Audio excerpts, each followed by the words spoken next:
সাবেক গণ অধিকার পরিষদের নেতা তারেক রহমানের নেতৃত্বে নতুন রাজনৈতিক দল আমজনতা দল এর আত্মপ্রকাশ।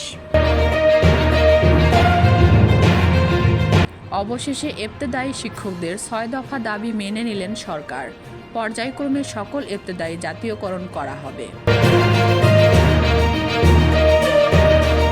জনগণের বিপক্ষে কাজ করলে ৫ই আগস্টের মতো পরিণতি হবে বলে মন্তব্য করেছেন জনাব তারেক রহমান।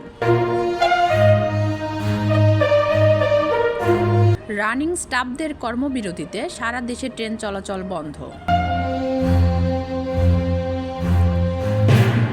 ৭ কলেজের শিক্ষার্থীদের কর্মসূচি প্রত্যাহার, দাবি বাস্তবায়নের আশ্বাস স্বরাষ্ট্র উপদেষ্টার। বিএনপিকে নিয়ে নানাভাবে অপপ্রচার চালানো হচ্ছে বলে মন্তব্য করেছেন রুহুল কবির রিজভী।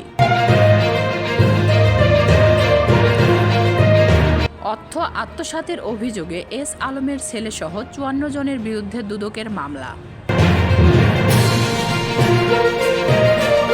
বরিশালে রূপাতলীতে শিক্ষার্থীদের সাথে বাস ভাড়া নিয়ে বিতর্কের জেরে সংঘর্ষে রাতেও সড়ক অবরোধ।